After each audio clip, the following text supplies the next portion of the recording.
kaip jau supratote iš pavadinimo, šiandien aš jums parodysiu 7 vietas, kurias privalote aplankyti atvykus į Rotterdamą. Ir pirma iš jų yra centrinė stotis. Kaip matote, šita vieta tikrai yra pamėgta turistų.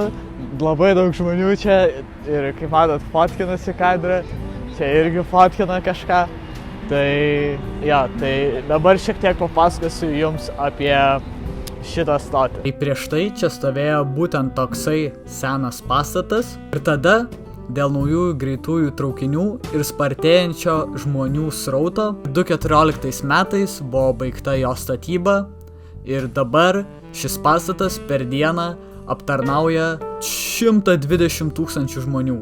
Šis pastatas yra vienas iš Rotterdamo architektūrinių pasididžiavimų. Apačioje yra metro stotis. Fun fact, šitas laikrodis ir raidės yra paimtos iš seno pastato ir panaudotas būtent čia. Šis stotis turi 2 pusės. Antroji pusė eina į gyvenamųjų namų rajoną ir atrodo būtent taip. Einam į vidų.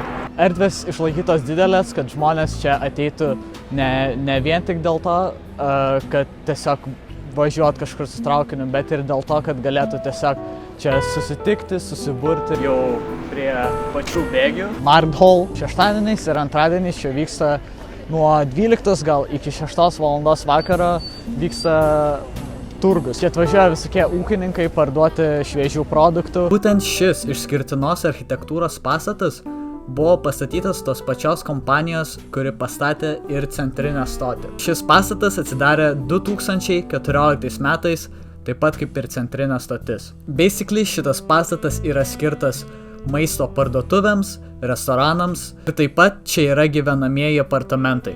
Visur, kur yra šitie balkonai, gyvena žmonės. Dabar einam į vidų. Viduj ant lubų yra meno instaliacija, kuri buvo išpiešta Arno Conen ir Iriso Roskam. Kaip matot, žmonės labai pasistengė, vidus atrodo tikrai įspūdingai. Viduj tiesiog labai daug žmonių, labai daug visokių turistų, kadangi čia iš tikrųjų yra viena iš labiausiai lankytinų vietų turistų. Čia labai yra daug tų tradicinių produktų kaip sūrio, vafliukų, bulvyčių.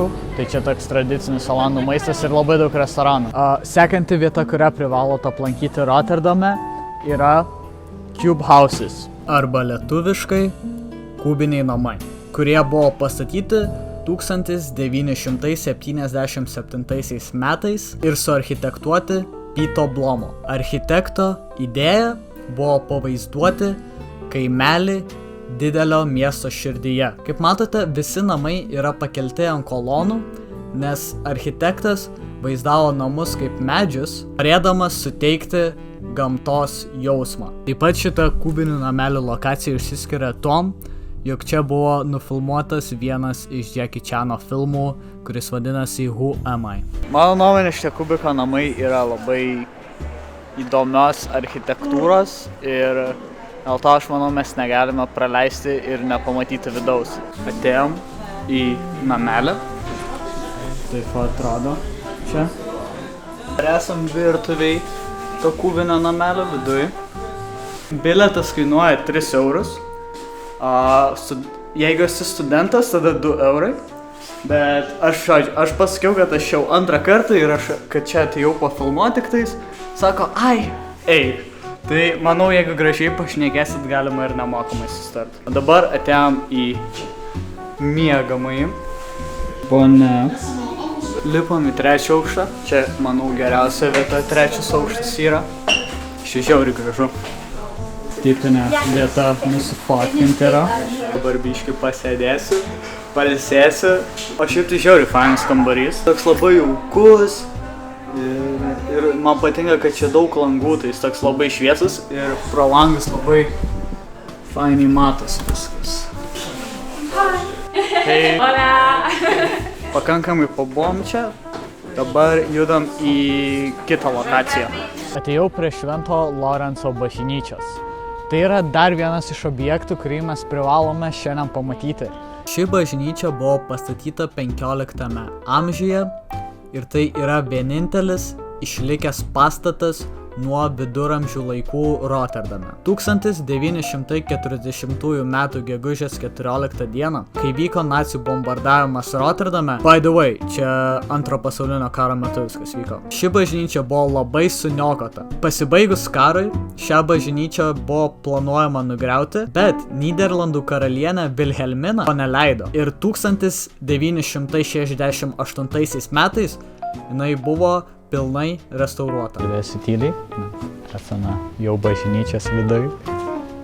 Ir šiaip nesitikėjau, nes iš šitos bažnyčios realiai padarytas muziejus ir įėjimas, kad pasižiūrėti kainuoja 3 eurus, nors tu realiai viską matyt gali ir prie įėjimo. Viduje labai gigantiška, tokia bažnyčia, labai erdvi, elegantiška. Atėjom prie Erasmus tilto pagaliau. Pastatytas 1996 metais. Rotterdamas, aišku, kaip ir daugelis miestų turi ne vieną tiltą, bet šitas tiltas yra šio miesto pažiba. Šis tiltas išsiskiria nuo kitų, jog turi 32 lynus.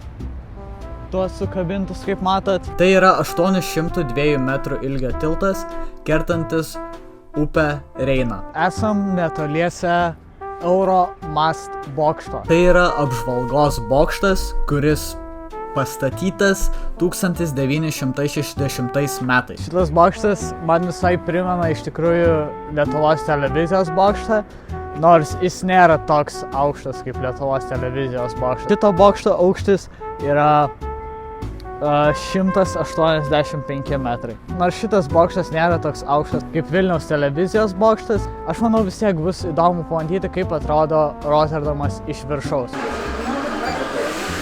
Tai va, dabar esam 101 metras aukštyje, žiauriai šalta, žiauriai vėjuota, 16,5 eurų, kad čia užsikelt ir pasižiūrėt, tai neverta, žinokit.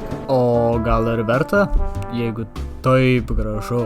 Aš einu į vidų, nes žiauriai šalta. Taip pat užsikėlus yra restoranas ir apačioj tradiciškai yra turistams suvenyrų parduotuvė. Tai ką, atėjom prie Boijman van Beuningen Depot. Čia yra laikomi meno kūriniai ir tuo pačiu gali ateiti pasižiūrėti jų, kaip muziejus. Fun fact apie šitą muziejų, kad jo architektūrinis dizainas kilo iš Ikėjos cukraus puodynės. Ir dabar muziejui gali viduj nusipirkti būtent tokį indelį, kuris atrodo lygiai taip pat kaip pats pastatas. Šnekėjau su apsauginiu ir jis sakė, kad iki 5 užeiti į šitą muziejų kainuoja 20 eurų. Tai tikrai nėra mažai, bet sakė, kad po 6 per slaptą įėjimą gali ateiti nemokamai. Tai jis man parodė tą įėjimą ir susitiksim po 6. It's interview time! Sveikas, Taurai. Labas, Gustai. Koks savo vardas? Tauras. Malonu. Tau reikės atsakyti į kelis klausimus susijusius apie faktus su šito pastatu. Tai, bandom. Gerai. Pirmas klausimas. Kiek meno kūrinių yra laikoma būtent šiame pastate? Tau nereikia pasakyti po būtent to skaičius, gali tipo 1000 apvalinti. 1000? Ja. Nu tai 2700. Ne. Teisingas atsakymas yra 151 tūkstantis. Kaip tiek daug labai? Kaip manai, kiek kainavo pastatyti šitą pastatą? 3 milijonus eurų. Tauri, daugiau. 90 milijonų eurų yra teisingas atsakymas. Labai jau dideli pinigai. Nežmoniški. Nu ir paskutinį klausimą. Koks paskutinis vis? Aš nežinau, reikia sugalvoti. Kaip suprasti, reikia sugalvoti? Aš nepasirašiau tiek daug.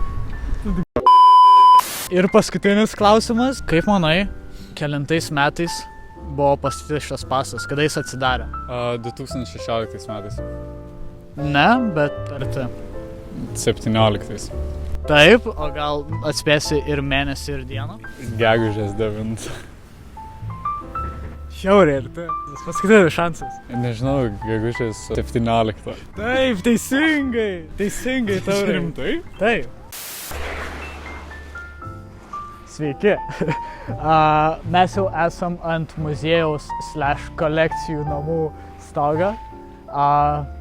Dabar yra po 6 ir ant stogo leido užeiti, bet pasirodys praeitas apsauginės apgavomus ir į muziejų negalime įeiti. Jauriai slidu.